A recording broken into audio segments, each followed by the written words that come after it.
So అదిరే అభి అన్న ఎప్పుడు ఒక టాప్ లెవెల్ మూవీ డైరెక్షన్ చేయబోతున్నారంటే ఏం చెప్తారు? నేను ఇప్పుడు ప్రస్తుతానికైతే ఒక వెబ్ మూవీ ఒకటి చేస్తున్నాను ఆహాలో. చిరంజీవ, రాజ్ తరుణ్ హీరో గారు.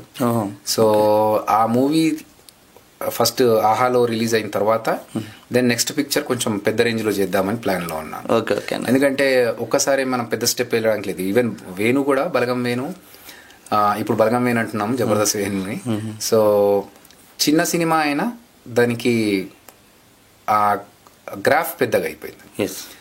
సో ఆయన మొత్తం ఒక ఎమోషనల్ స్టోరీ తీసుకున్నారు, నేను టోటల్ ఎంటర్టైన్మెంట్ తీసుకుంటున్నాను. ఓకే. సో నెక్స్ట్ అయితే 100% అయితే మిమ్మల్ని డైరెక్టర్ గా ఒక టాప్ లెవెల్ గా ఒక మూవీ అయితే డెఫినెట్గా, అంటే టాప్ లెవెలా సెకండ్ లెవెల్ అనేది నేను ఎప్పుడు అది పట్టించుకోలేదు, బట్ మంచి సినిమా చేయాలనేది నా ప్లాన్. ఓకే. సో ఇటు డైరెక్షన్ చేస్తున్నాను, అటు యాక్టింగ్ చేస్తున్నాను. నాకు యాక్టర్ గా బిజీగా ఉన్నప్పుడు ఇటు కంటిన్యూ చేస్తున్నాను. గ్యాప్ దొరికినప్పుడు దాన్ని టైం వేస్ట్ చేసుకుంటూ ఫ్రెండ్స్ తో డిస్కషన్స్ పెట్టుకొని పబ్బులు పార్టీలు కాకుండా స్టోరీ రాసుకుంటూ డైరెక్షన్ సైడ్ కాన్సంట్రేట్.